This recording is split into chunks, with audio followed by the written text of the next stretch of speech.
자녀가 4명입니다. 자녀가 많다고 이렇게 자랑하는 것이 아니라 이 자녀 4명이 전부 저와 아내를 많이 닮았다는 소리를 많이 듣습니다. 목소리가 아빠랑 똑같네. 하는 걸 보니까 엄마랑 똑같다. 딱 봐도 너는 누구 집 아들인지 딸인지 알겠다. 이런 말씀들을 하십니다. 이처럼 자녀는 부모를 닮습니다. 어떤 집은 보니까 가족 모두가 닮은 그런 집도 있더라고요. 그리고 어떤 집은 말투가 닮고 또 어떤 집은 하는 행동, 하는 습관까지 닮는 것을 보게 됩니다. 그런데 닮음은 이렇게 겉모습에서만 끝나는 것이 아닙니다. 오래 함께 지내다 보면 마음도 닮아갑니다. 어떤 말을 자주 듣고 사느냐, 누구의 시선을 따라 살아가느냐에 따라서 어느새 나의 속 사람이 그 사람을 닮아간다라는 거죠. 그래서 자녀를 보면 부모의 말투뿐만 아니라 부모의 생각하는 방식, 반응까지 스며들어 있는 것을 우리가 종종 보게 될 때가 있습니다. 이처럼 닮음은 단순히 겉모습만 이렇게 복제하는 것이 아니라 내부의 생명이 흘러나온 그런 결과입니다.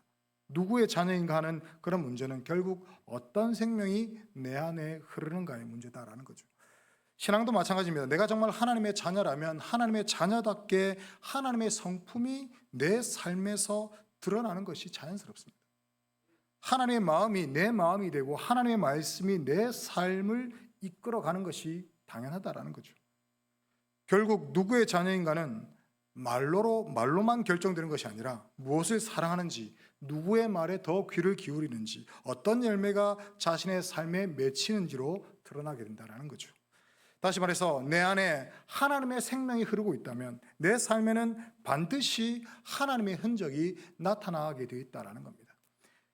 그러면 오늘 우리는 말씀 앞에서 한 가지를 우리가 점검해야 됩니다. 정말 나는 하나님의 자녀로 살아가고 있는가? 내 말과 내 선택, 내 마음의 방향을 보면 나는 더 누구를 사랑하고 있고 누구의 말을 더 귀하게 듣고 있는가?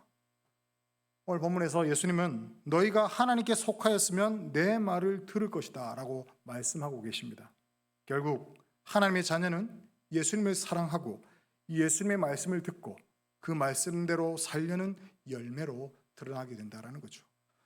오늘 본문 말씀을 통해서 하나님의 자녀가 어떤 모습으로 나타나는지 우리 3가지를 한번 살펴보도록 하겠습니다. 첫 번째로 하나님의 아버지라면 예수님을 사랑하는 사람입니다. 예수님은 42절에서 이렇게 말씀합니다. 하나님이 너희 아버지였으면 너희가 나를 사랑하였으리니. 예수님은 하나님의 사랑을 막연한 감정이나 그런 종교적인 열심으로 설명하지 않습니다. 하나님을 아버지로 모신다면 반드시 나타나는 그런 표지가 있는데 그것이 바로 아들을 사랑하는 것이다 라고 말씀하고 계시다는 거죠. 다시 말해서 하나님을 사랑한다고 말하면서 예수님을 밀어내고 예수님의 말씀을 불편해하고 또 예수님을 내 삶의 중심에서 밀어내버리는 것은 결국 아버지 하나님을 사랑한다는 고백과는 맞지 않다라는 겁니다. 하나님을 아버지로 모신 사람은 결국 아들을 더 소중하게 여기게 된다는 거죠. 여러분, 여기서 우리가 놓치지 말아야 할 것이 있습니다. 이 말씀은 단지 예수님을 좋아하는 것을 말하는 것이 아닙니다. 성경에서 사랑은 감정만이 아니라 관계의 방향입니다. 사랑은 마음이 움직이는 것으로 끝나지 않고 결국 가까이 가고 붙들고 따르고 소중히 여기는 것으로 드러나게 된다는 거죠. 그러니 예수님을 사랑한다는 것은 예수님을 내 삶의 주인으로 모시고 가까이 따르는 겁니다. 예수님을 사랑하는 것이 그렇다는 거죠. 그리고 오늘 43절에 이렇게 이야기합니다. 어찌하여 내 말을 깨닫지 못하느냐? 이는 내 말을 들을 줄 알지 못함이로다. 자, 이 말씀은 마치 너희가 이해력이 부족하다라는 것처럼 들릴 수 있습니다. 하지만 예수님이 시작하는 것은 머리의 지식의 문제가 아니라 마음의 문제입니다. 쉽게 말하면 못 알아듣는 것이 아니라 듣기 싫어서 안 들린다는 거죠. 예를 들면 우리 자녀들에게 자, 이제 핸드폰 그만하고 공부해라 이러면요 한 번에 대답을 안 합니다. 그런데 돈 필요하나? 용돈 10만 원 줄게 하면 조금만 이야기해도 바로 달려올 겁니다. 네. 듣고 싶은 소리, 자기에게 유익이 되는 소리는 아주 작은 소리에도 민감하다는 거죠. 여러분 무슨 말입니까? 마음이 다치면요 말씀이 잔소리처럼 들리고 마음이 열리면 말씀이 생명처럼 들립니다. 여러분, 말씀이 잔소리처럼 들린다면 내 마음이 닫겠다라고 점검해 보시기 바랍니다. 여러분, 이것이 영적인 현실입니다. 말씀이 안 들릴 때가 있습니다. 설교를 들어도 머리로 그냥 스쳐 지나가고 성경을 읽어도 뭐 글자만 남고 기도하려고 앉아도 마음에는 다른 생각들로 가득할 때가 있습니다. 물론 피곤해서 그럴 수가 있겠죠. 그러나 예수님은 그보다 더 본질을 말씀하고 계시다라는 거죠. 영적인 귀가 막힌 상태다라는 거죠. 마음의 주인이 바뀌지 않으면 말씀은 계속 멀리 들립니다. 그러나 예수님을 사랑하게 될 때에 말씀이 다시 들린다라는 겁니다. 왜냐하면 사랑하는 사람의 말은 다르게 들리기 때문에 그렇습니다. 사랑하면 그 말 한마디가 귀에 꽂히고, 사랑하면 그 마음을 헤아리게 되고, 사랑하면 그 뜻을 알고 싶어집니다. 신앙은요, 관계입니다. 얼마나 아느냐가 아니라 누구를 사랑하느냐입니다. 그래서 하나님을 아버지로 모신 사람은 아들을 미워할 수가 없습니다. 예수님을 사랑하는 사람은 말씀을 피하지는 않습니다. 물론 말씀이 때때로요, 우리의 마음을 불편하게 만듭니다. 그러나 사랑하는 사람은 그 불편함 때문에 그 사람 곁을 떠나지 않는다는 거죠. 오히려 주님, 제가 틀렸다면 고치겠습니다. 제가 완고하다면 이 고집 꺾어 주십시오. 제가 잘못된 길로 들어섰다면 주님 다시 돌이켜 주십시오 라고 말하면서 주님께 더 가까이 간다는 거죠. 우리 청년들이 있지만 연인들이 사귀고 서로 사랑하면 뭐 보통 이런 말 하지 않습니까? 내가 더 잘할게. 내가 고칠게. 내가 더 잘못했어. 내가 어떻게 할까? 내가 다 맞출게. 여러분 이렇게 하지 않습니까? 그죠? 안 하는가 본데. 그래서 예수님을 사랑하는 마음을 우리가 좀 회복해야 됩니다. 사랑하면 말씀이 들리고, 말씀을 듣기 시작하면 습관이 달라지고, 습관이 달라지면 결국 삶이 달라집니다. 여러분, 기도도 마찬가지입니다. 기도는요, 하나님과의 관계입니다. 그 관계는요, 아주 단순한 고백에서 시작됩니다. 어떤 고백입니까? 주님, 오늘 제 마음의 문을 열어주십시오. 주님, 말씀을 듣게 해주십시오. 이 기도가 바로 성숙한 기도입니다. 여러분, 왜냐하면 사람은 누구나 자기 말은 잘하지만 하나님의 말씀을 듣는 것은 쉬운 일이 아닙니다. 여러분, 우리는 기도할 때도 뭐 주님 이거 해주세요 저거 해주세요 라는 말만 막 쏟아놓고 끝낼 때가 많습니다. 물론 그런 기도 해야 됩니다. 그러나 하나님이 아버지이심을 아는 사람은 이렇게도 기도한다는 거죠. 아버지, 제가 듣겠습니다. 아버지, 제 마음을 열어주십시오. 이것이 관계의 시작이고 이것이 예수님 사랑의 표현이다라는 겁니다. 그렇다면 예수님을 사랑하지 못하게 만드는 가장 흔한 방해물이 무엇입니까? 오늘 본문 앞뒤 문맥을 보면 그것은 자기의입니다. 우리는 아브라함의 자손이다. 우리가 옳다. 이렇게 자기 확신이 강해질수록 예수님이 필요 없는 사람이 됩니다. 왜냐하면 예수님은 우리를 칭찬하러 오신 분이 아니라 우리를 살리러 오신 구주시기 때문에 그렇습니다. 내가 잘났다고 생각하는 사람, 그 사람에게는 주님이 좀 불편하고 주님이 필요가 없다라는 거죠. 그러나 내가 죽었다라는 사람에게는 구주가 생명입니다. 그러므로 예수님을 사랑한다는 것은 내가 주님 앞에서 주님, 제가 옳지 않습니다. 제가 부족합니다. 주님, 저를 살려주십시오 라고 고백하는 것과도 같다라는 겁니다. 그 고백 위에 사랑이 회복되고, 그 사랑이 회복되면 말씀이 들리고, 말씀이 들리면 삶이 바뀌는 줄로 믿습니다. 여러분, 그러면 우리는 어떻게 해야 되겠습니까? 요즘 내 마음을 가장 많이 채우는 것이 무엇인지 우리가 한번 점검해 볼 필요가 있습니다. 혹시 정죄입니까? 비교입니까? 아니면 포기입니까? 아니면 예수님의 말씀이 내 안에서 가장 크게 울리고 있습니까? 주님을 향한 그 사랑이 회복되면 말씀이 들리고 길이 보이고 다시 걸을 힘이 생겨나는 줄로 믿습니다. 오늘 밤 주님께서 우리에게 그 은혜와 사랑을 저와 여러분에게 부어주실 줄로 믿습니다. 두 번째로, 하나님이 아버지라면 예수님의 말씀을 지키는 사람입니다. 예수님은 44절에서 아주 강하고도 뼈아픈 말씀을 하십니다. 무슨 말씀을 하십니까? 너희는 너희 아비 마귀에서 났으니 너희 아비의 욕심대로 너희도 행하고자 하느니라. 그는 처음부터 살인한 자요, 진리가 그 속에 없으므로 진리에 서지 못하고 거짓을 말할 때마다 제 것으로 말하나니 이는 그가 거짓말쟁이요 거짓의 아비가 되었습니다. 이 말씀은 솔직히 예수님의 표현이 너무 강하게 느껴집니다. 그러나 예수님은 이 말씀을 통해서 우리를 무너뜨리려고 하시는 것이 아니라 우리 안을 병들게 하는 뿌리를 정확하게 진단하고자 하는 겁니다. 너희가 지금 진리를 따르느냐 거짓을 따르느냐, 그 소속의 문제를 드러내시는 겁니다. 우리의 영혼을 살리기 위해서 문제의 뿌리를 정확하게 보여주고 계신다라는 거죠. 여러분, 겉으로는 신앙생활을 열심히 하는 것처럼 보이는데 이상하게 예수님의 말씀만 들으면 마음에 거부감이 생기고 진리를 들으면 불편해하는 사람들이 있습니다. 예수님은 그 이유를 누구의 음성을 듣고 살아가느냐의 문제다라고 말씀하십니다. 결국 사람은 자기도 모르게 자기가 가장 자주 듣는 목소리를 따라 살아가게 되어 있습니다. 하나님의 말씀을 따라가면 하나님의 길로 가게 되고 거짓의 소리를 따라가면 결국 거짓의 길로 가게 된다라는 겁니다. 그래서 예수님은 오늘 본문에서 너희가 지금 누구의 음성을 따르고 있느냐를 분명히 드러내시는 겁니다. 여기서 예수님이 말씀하시는 것은 핵심은 두 가지입니다. 먼저는 죄의 본질이 살리는 것이 아니라 죽이는 것이다 라는 사실입니다. 예수님은 마귀를 처음부터 뭐라고 말합니까? 살인한 자라라고 이야기합니다. 우리는 살인이라고 이야기하면 뭐가 떠오릅니까? 칼이 떠오르고 피가 떠오르지만 성경은 사람의 마음을 꺾고 관계를 꺾고 희망을 없애는 말과 태도도 사람을 죽이는 것이다.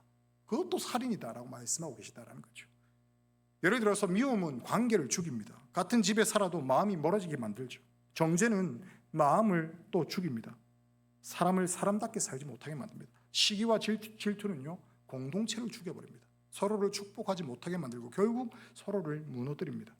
이처럼 죄는 결국 우리를 생명에서 멀어지게 만든다라는 거죠. 하나님께 가까이 가면 살아나는데 죄는 자꾸 하나님에게서 멀어지게 만들고 예배와 말씀과 기도를 멀어지게 만든다라는 겁니다. 그러면 어떻게 됩니까? 마음이 말라버리죠. 겉으로는 멀쩡해 보여도 속이 텅 비고 쉽게 짜증이 납니다. 작은 말에도 상처받고 사람을 품지 못하게 됩니다. 이것이 죄가 가져오는 죽음의 그림자다라는 거죠. 그리고 죄의 무기는요, 거짓입니다. 예수님은 마귀를 거짓말쟁이요 뭐라고 합니까? 거짓의 아비라라고 이야기합니다. 사단이 우리를 무너뜨릴 때는 제일 먼저 하는 일은 칼을 드는 것이 아니라요, 사람 마음에 씨앗 하나를 심습니다. 그 씨앗이 무엇입니까? 바로 거짓입니다. 거짓은 되게 이렇게 속삭입니다. 너는 안 돼. 하나님이 너를 정말 살아가실까? 기도해도 소용없어. 그냥 포기해버려. 여러분, 이런 말들이 떠오르면 이상하게 마음이 무거워지고 기도할 힘이 빠집니다. 관계를 풀려고 하기보다 이런 생각이 들면 관계를 끊어버리고 싶죠. 믿음으로 한 걸음을 내딛기보다 뒤로 물러서고 싶습니다. 문제는 이 거짓이 너무 교묘해서 처음에는 내 생각처럼 느껴집니다. 물론 우리의 감정과 상황도 거기에 포함되어 있겠죠. 그러나 그 틈을 타고 이 거짓이 들어오게 되면 어느 순간 우리는 진리가 아니라 거짓을 기준으로 결정을 내어버리게 된다는 겁니다. 그 결과가 무엇입니까? 생명에서 점점 멀어진다는 사실입니다. 그런데 오늘 예수님은 51절에서 이렇게 말씀하시죠. 사람이 내 말을 지키면 영원히 죽음을 보지 아니하리라. 여러분, 이건 단순한 위로가 아닙니다. 영적 선포고 구원의 약속입니다. 세상은 말합니다. 인생 별거 있나? 결국 허무하게 이렇게 살다가 끝나는 거야.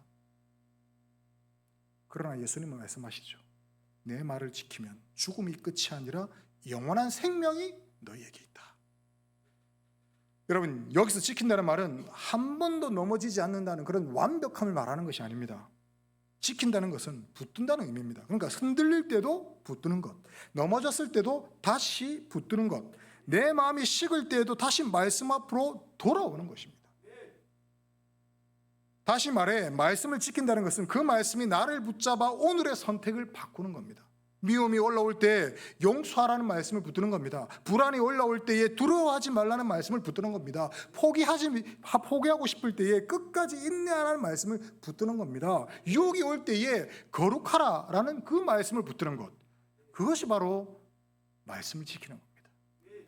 그래서 말씀을 지킨다는 것은 내 힘으로 잘하는 것이 아니라 말씀 안에 거하여서 말씀이 나를 다스리게 하는 겁니다. 거짓의 소리가 내 안을 가득히 채우면 마음이 어두워지지만 진리의 말씀이 내 안을 채우면 마음이 다시 밝아집니다. 거짓은 관계를 끊지만 말씀은 관계를 살립니다. 거짓은 절망으로 몰고 가지만 말씀은 다시 소망을 일으킵니다. 이처럼 말씀을 지키는 사람에게 주님이 주시는 복은 단지 마음이 편안해지는 그런 수준이 아닙니다. 예수님은 분명히 말씀하셨습니다. 영원히 죽음을 보지 아니하리라. 즉 죽음의 권세가 나를 최종적으로 삼키지 못한다는 사실입니다. 현실의 문제는 여전히 있을 수 있겠죠. 질병도 있고 재정의 문제도 있을 수 있고 관계의 아픔도 있을 수 있습니다. 그러나 말씀을 지키는 사람은 그 문제 속에서도 그 끝은 죽음이 아니라 생명이라는 결론을 붙들게 된다는 사실입니다. 이것이 하나님의 자녀된 자들의 담대함이고 이것이 바로 기도의 힘입니다. 오늘도 거짓의 소리가 우리를 흔들지라도 다시 말씀 앞으로 돌아와서 예수님의 말씀 붙들고 살아가는 저와 여러분이 되기를 소망합니다. 세 번째로, 하나님이 아버지라면 예수님을 주로 고백하는 사람입니다. 사람들은요, 예수님의 말씀을 들으면서 오늘 본문을 보니까 점점 날카롭게 반응합니다. 52절 이하를 보면 이렇게 말합니다. 너는 이미 죽은 우리 조상 아브라함보다 크냐? 또 선지자들도 죽었거늘 너는 너를 누구라 하느냐? 여러분, 무슨 말입니까? 위대한 사람도 다 죽었는데 당신이 무슨 근거로 죽음을 보지 않는다는 말을 하느냐? 그러면서 결정적으로 묻습니다. 너는 너 자신을 누구라 하느냐? 여러분, 이 질문은요, 단순한 호기심이 아닙니다. 예수님을 가르치는 선생으로만 볼 것인가, 아니면 그 이상의 분으로 받아들일 것인가 하는 신앙의 갈림길에 선 질문입니다. 그때 예수님의 대답은 두 가지 방향으로 우리를 이끌습니다. 하나는 아브라함을 통해 믿음의 눈이 무엇인지 보여주시는 것이고, 또 다른 하나는 아브라함이 나기 전부터 내가 있었다는 그런 선언으로 예수님이 누구신지를 분명히 드러냅니다. 오늘 본문 56절에서 이렇게 말씀하십니다. 너희 조상 아브라함은 나의 때에 볼 것을 즐거워하다가 보고 기뻐하였느니라. 이 말을 쉽게 풀면 이렇습니다. 아브라함은 자기 인생을 살면서 하나님의 약속하신 구원의 날을 보았고 그 약속이 이루어질 것을 믿으며 기뻐했다라는 겁니다. 여러분, 아브라함은요, 단지 종교 생활을 한 사람이 아닙니다. 그는 하나님의 주신 약속을 붙들고 살았습니다. 여러분, 아브라함 생각해 보십시오. 눈앞의 현실은 불안정했습니다. 자식도 없고 땅도 불확실하고 미래가 보장되어 있지 않았습니다. 그런데도 아브라함은 포기하지 않았습니다. 왜냐하면 현실이 전부가 아니라 하나님의 약속이 더 크다는 것을 이 아브라함이 믿었기 때문에 그렇습니다. 그래서 우리는 아브라함을 믿음의 조상 아브라함이라 부르는 겁니다. 여러분, 믿음이 무엇입니까? 믿음은 현실을 무시하는 것이 아닙니다. 믿음이라는 것은요, 현실 한복판에서도 하나님의 약속을 붙드는 것이 바로 믿음입니다. 눈물이 나고 고통스럽고 상황이 여의치 않아도 오직 하나님의 약속 하나만 붙들고 있는 겁니다.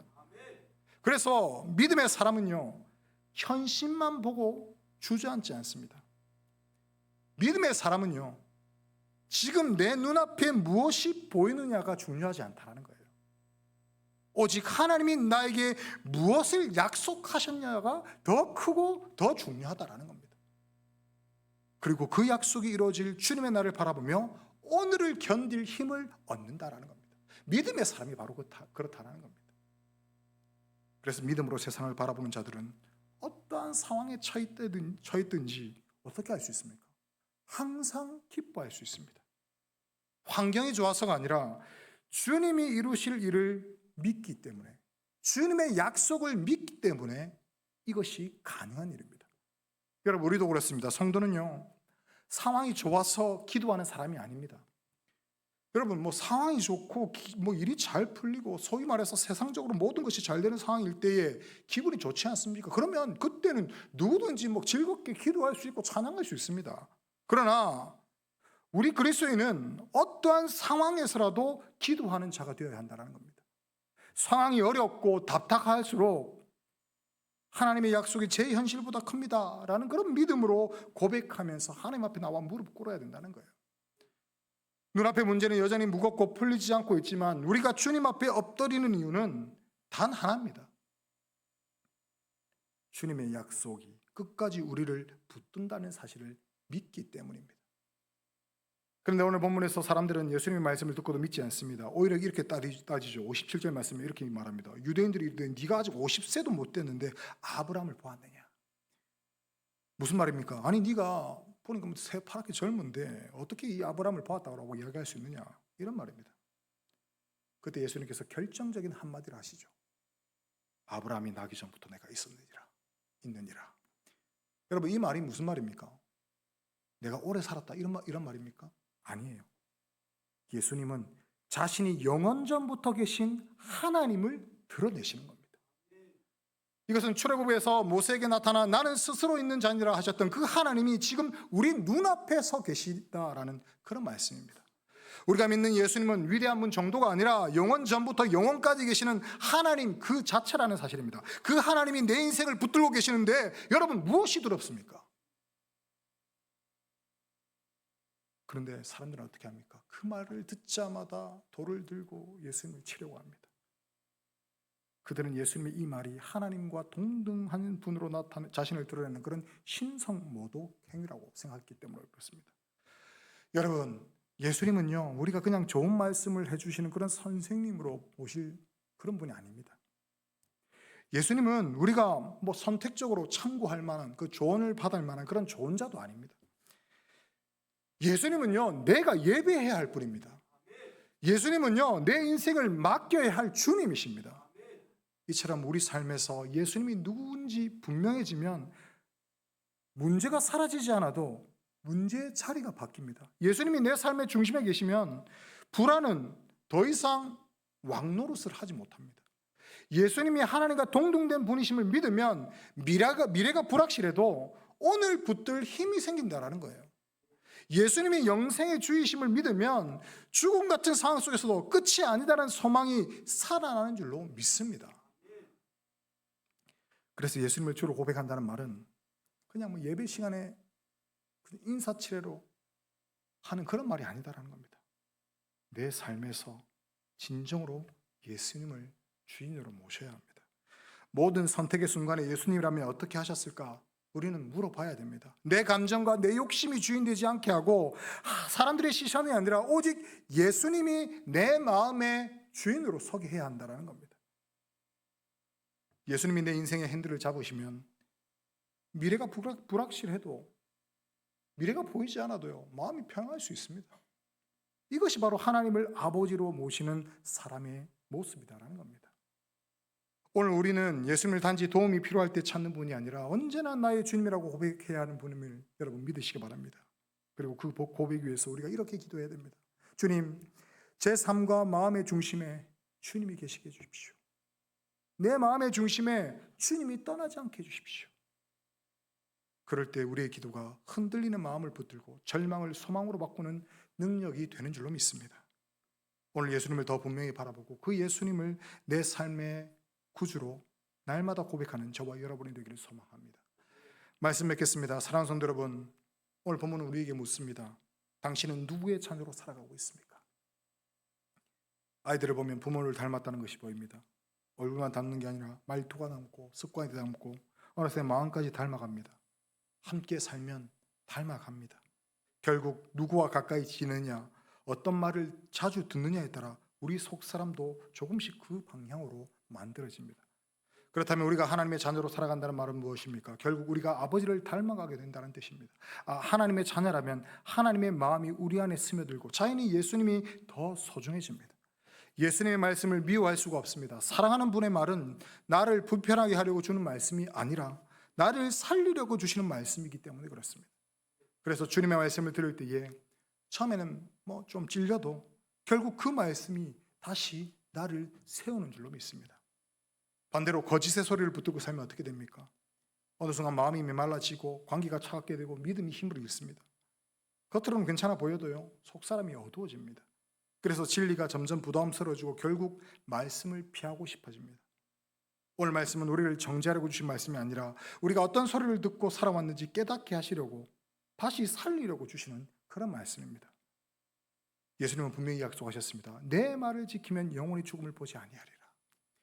이 약속은 우리의 상황이나 기분에 따라 흔들리는 약속이 아니라 우리가 오늘 기도를 얼마 했는지, 얼마나 열심히 했는지 거기에 달린 약속도 아닙니다. 십자가와 부활 위에 서 있는 약속입니다. 그래서 우리가 넘어져도 다시 일어설 수 있습니다. 왜냐하면 우리가 주님을 붙들기 전에 먼저 주님이 우리를 붙들고 일어서시기 때문에 그렇습니다. 그러니 오늘 우리의 신앙을 한번 점검해 보시기 바랍니다. 내 마음이 요즘 예수님께 가까이 가고 있습니까? 아니면 멀어지고 있습니까? 말씀이 나를 살리고 있습니까? 아니면 불편해서 자꾸 피하고 있습니까? 내 마음의 왕좌에 지금 누가 앉아 있습니까? 예수님이 내 삶의 중심에 계시면 문제가 당장 해결되지 않아도 문제를 대하는 나의 태도와 시선이 달라집니다. 그리고 하나님의 음성이 들리기 시작합니다. 두려워하지 말라. 내가 너와 함께 하겠다. 내가 너를 사랑한다. 주님이 중심에 서면 죽음 같은 그런 상황 속에서도 끝이 아니라는 소망이 다시 살아나게 되는 줄로 믿습니다. 특별히 오늘 마음이 무겁고 또 기도가 잘 안 되는 분이 계십니까? 그럴 때 사탄은 늘 똑같은 소리를 우리에게 합니다. 너는 안 돼. 기도회까지 와서 이 정도 오면 너는 끝이야. 이런 너를 하나님께서 사랑하시겠어? 그런데 여러분, 그 목소리는요, 사단의 음성입니다. 오늘 밤 우리 안에 흐르는 영적 DNA를 확인하시기 바랍니다. 세상의 염려와 불안이 내 아버지인 것처럼 살지 마시기 바랍니다. 우리는 불안과 염려의 자녀가 아니라 하나님의 약속의 자녀인 줄로 믿습니다. 그렇기에 우리는 할 수 있는 작은 순종으로 다시 시작하면 됩니다. 미움이 올라올 때 주님, 제 입을 지켜주십시오 라고 기도하십시오. 불안이 올라올 때에 주님께서 제 삶의 주인이십니다 라고 선포해 보시기 바랍니다. 이러한 순종이 쌓일 때에 우리가 누구의 자녀인지 분명하게 드러나게 됩니다. 이것이 하나님의 자녀가 걸어가는 길입니다. 여러분, 세상은 우리에게 자꾸 다른 이름표를 붙입니다. 너는 실패한 자야. 너는 가망이 없어. 너는 불안의 자녀야. 너는 염려의 자녀야. 그러나 주님은 오늘 우리에게 말씀하십니다. 너는 내가 사랑하는 아들이고 내 딸이다. 나의 생명이 너의 안에 흐르고 있다. 여러분 믿으십니까? 오늘 예배가 끝나도 이 질문이 우리 마음속에 계속 울려 퍼질 줄로 믿습니다. 그리고 그 질문 끝에서 우리 모두가 이렇게 고백하기를 원합니다. 주님, 세상의 거짓된 소리에 귀 기울이지 않겠습니다. 내가 예수님을 더 사랑하겠습니다. 흔들려도 하나님의 말씀을 끝까지 붙들겠습니다. 주님만이 내 삶의 진정한 주인이십니다. 이렇게 할 때에 주님께서 여러분의 인생을 살리시고 메마른 심령에 다시 생명의 강물이 흐르게 하실 줄로 믿습니다. 오늘도 하나님의 자녀답게 그 거룩한 생명의 통로로 승리하며 살아가는 저와 여러분이 되시기를 주님의 이름으로 축원합니다. 우리 말씀을 생각하면서 한번 기도했으면 좋겠습니다.